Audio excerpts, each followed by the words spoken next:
What if the parts of you that you've been hiding are actually the pieces of yourself that hold all of your power? Today, I'm going to share a channeled message that I received from La Loba, who is also known as the Bone Woman or the Wolf Woman in Mexican and Southwestern cultures. And Lilith, they came in together, and Lilith has been a guardian guide on my team for over 2 to 3 years now.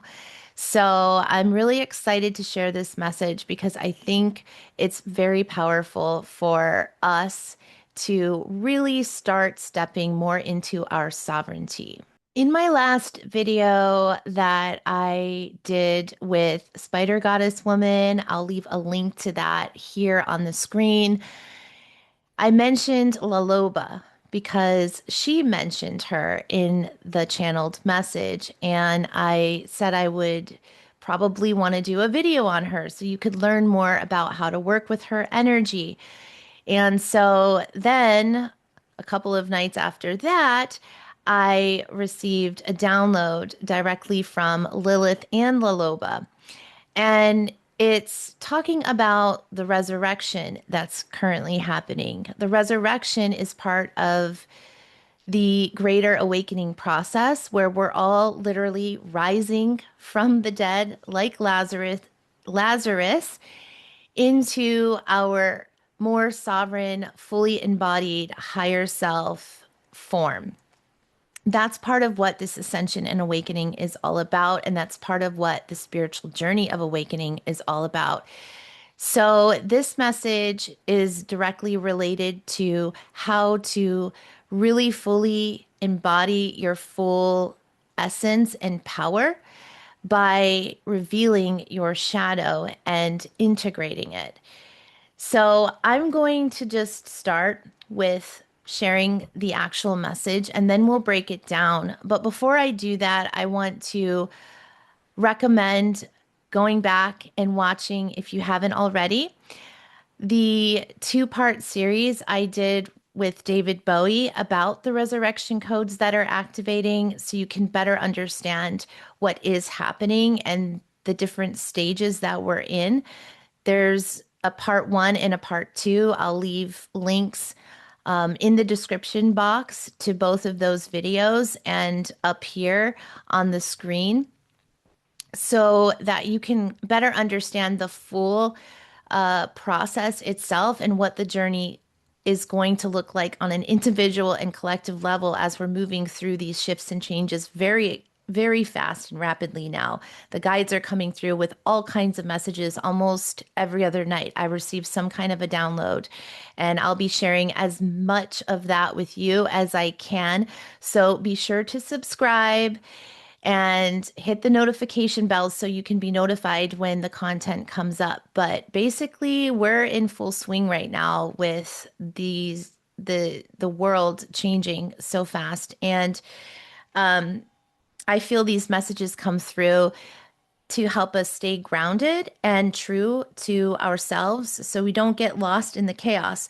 But I'm going to go to the notes section on my phone because it's not a long message, but I do want to touch on a couple of pieces here that are extremely important and relevant to hear. So, this was both of them coming in together, and they were saying, what if resurrecting the skeletons in your closet are what you need to be activated or reborn again? Your fear of your own shadow is what's holding you back from freedom. Express it, release it, and move on because you are so much more than shadow. You are light. Once you experience your own light, you will never see your shadow again, or it will no longer have the power to bargain with you. The light is power over force. So, in the spiritual community, we talk a lot about shadow work and how important that is to the process of ascension and healing and being more in your power. And so, this message is basically saying don't be afraid of the skeletons in your closet. And that is so Lilith because she's the guardian archetype of uh, divine feminine rage and self expression and authenticity and not complying with rigid limitations, rules, or conditions that aren't allowing you to be free to be who you authentically are. And she also is a voice for the voiceless. She is a great guide to work with if you want to face your fears head on, learn how to speak your truth boldly, courageously, walk your path in full integrity and truth, right? So of your own right to express yourself and to not let others essentially override your own intuition. So this channel is all about developing your intuition, and a lot of these teachings that come through from the guides that I share are about that. Just basically how to learn not to override your own intuition. So I was shown a long time ago when I first connected with her energy that Lilith is the key to ascension. She's really a very, very powerful or important, significant archetype for us to really embody and understand because she's so powerful for that reason, because she's not able to be controlled. And so that's essentially what she means at the end of this message when she says, your light is your power over force. And she's also referencing this book called Power versus Force by David R. Hawkins because it's all about that, understanding the dynamic between forcing something, attempting to force something versus where true power in your own authenticity lies. And it is through your authenticity that you reach your higher levels or states of consciousness.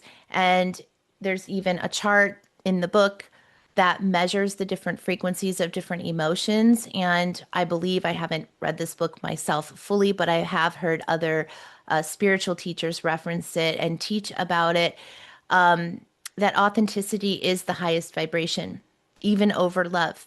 I believe that we can express the frequency of or fully embody. So that's really what ascension's all about. It's learning how to be fully embodied, feeling safe, feeling grounded, feeling rooted in our authentic form.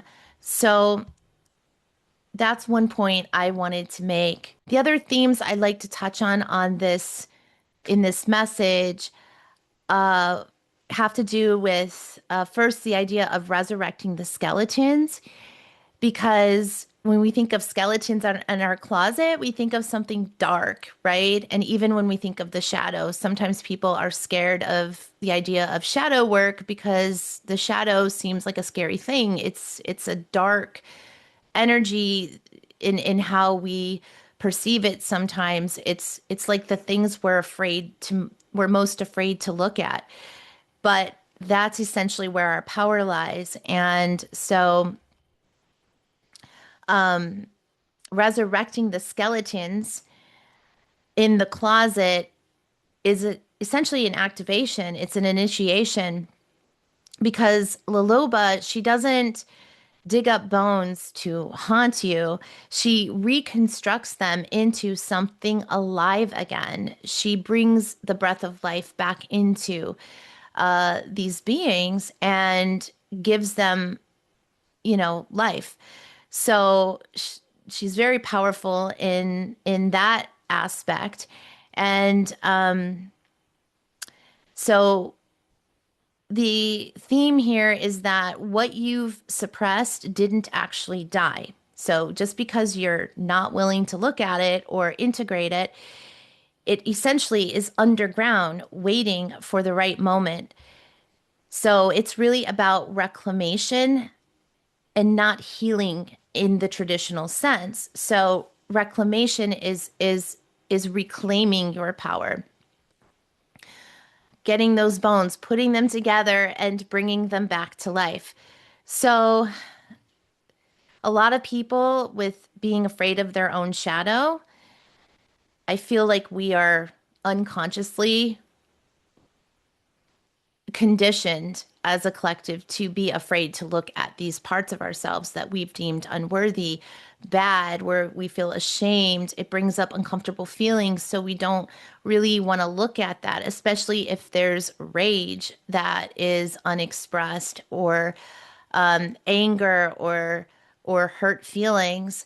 And so a lot of people, especially in the spiritual community, unfortunately, will bypass, we call it spiritually bypassing, there's a term for that, will avoid looking at the shadow. They'll just focus only on the light. How can I be the light? How can I be the light? And yet there's all of these repressed aspects that of themselves that are lying dormant, that are not, that they're unconscious of how they're actually affecting their field in a certain way, in a negative way, perhaps, where they're not as easily able to see the full truth because they're not willing to look at the parts that are wounded.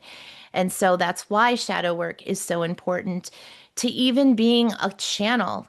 A clear channel, you have to be able to look at your shadow, because if you can't see your own shadow, then when you're channeling guidance for somebody else, you're not going to be able to receive the full truth of that guidance is sharing, because you yourself have the same essentially intuitive blocks, because they're showing me right now that that's a sign of blocked intuition, is essentially not being able to love and fully embrace all parts of yourself by even recognizing or validating that they're authentically there.